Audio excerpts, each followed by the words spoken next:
Tarih, çoğu zaman fethedenlerin hikayesi olarak anlatılır. Ama bazı kapılar vardır ki, kılıçla değil, ittifakla açılır.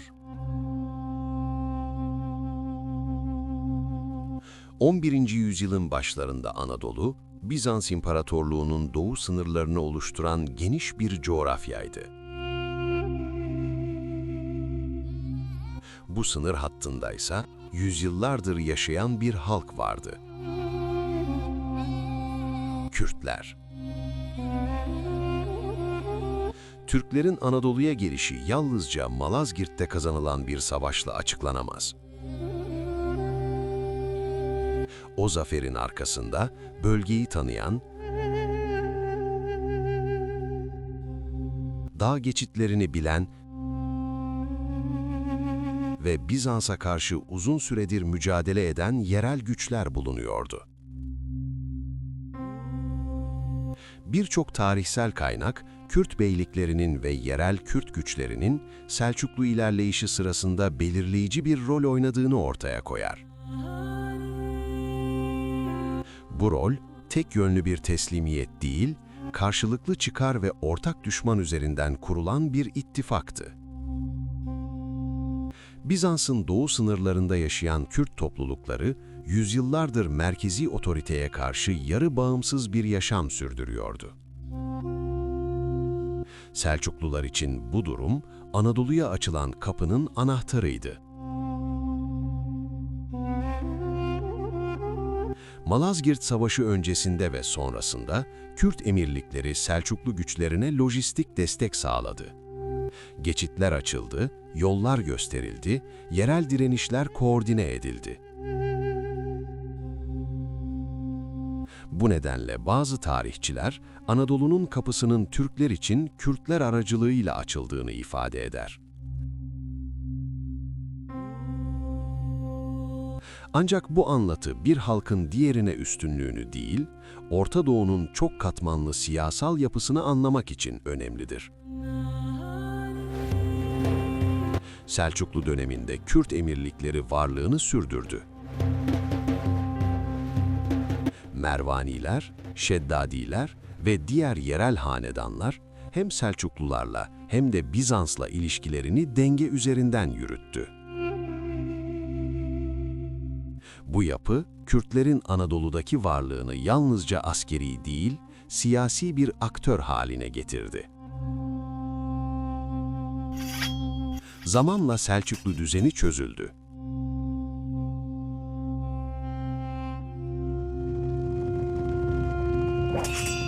Moğol istilaları Anadolu'daki dengeleri alt üst etti.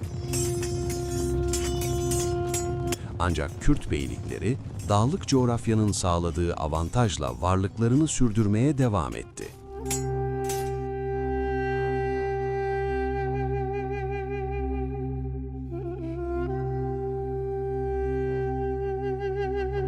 Bu tarihsel miras, 16. yüzyılda ortaya çıkan Osmanlı-Safevi rekabetinin zeminini hazırladı. Osmanlılar Anadolu'da yükselirken, doğu sınırlarını güvence altına almak zorundaydı. Bu noktada Kürtler yeniden belirleyici bir aktör olarak sahneye çıktı. 1144 Çaldıran Savaşı, yalnızca Osmanlı ile Safevi arasında değil, bölgedeki Kürt beyliklerinin geleceği açısından da bir dönüm noktasıydı. Kürt emirliklerinin büyük bölümü Osmanlı tarafında yer aldı. Bunun temel nedeni mezhepsel yakınlık kadar Safevi merkeziyetçiliğine karşı duyulan güvensizlikti.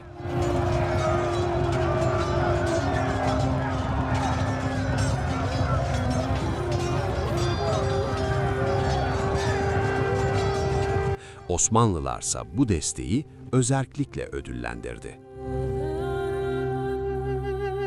Kürt beylikleri iç işlerinde serbest bırakıldı.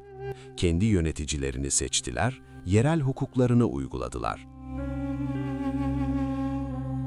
Osmanlı'ya bağlılık, büyük ölçüde askeri ve stratejik bir çerçevede kaldı.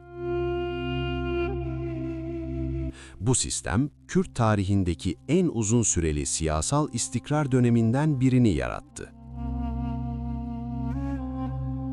Botan, Bitlis, Hakkari, Soran ve Baban gibi emirlikler yalnızca Osmanlı'nın sınır koruyucuları değil, aynı zamanda Kürt siyasal aklının temsilcileriydi. Ancak tarih dengeleri sonsuza kadar korumaz. 17. yüzyılın sonlarından itibaren Osmanlı merkeziyetçi bir dönüşüme yöneldi. Bu dönüşüm, Kürt özerkliğini doğrudan hedef aldı. 18. yüzyılda Tanzimat reformları ile birlikte Kürt emirlikleri birer birer tasfiye edildi. Botan Emirliği'nin sona erdirilmesi yalnızca bir beyin yenilgisi değil, yüzyıllardır süren bir yönetim geleneğinin bitişiydi.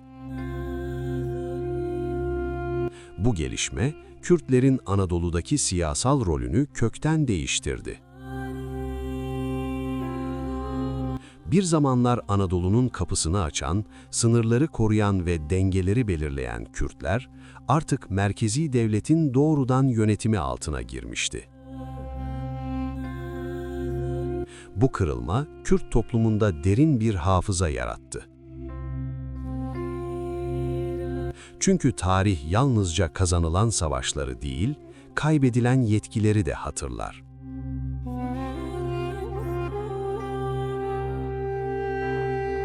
Bir sonraki bölümde bu siyasal kaybın modern çağda nasıl bir kimlik ve direniş arayışına dönüştüğünü ele alacağız.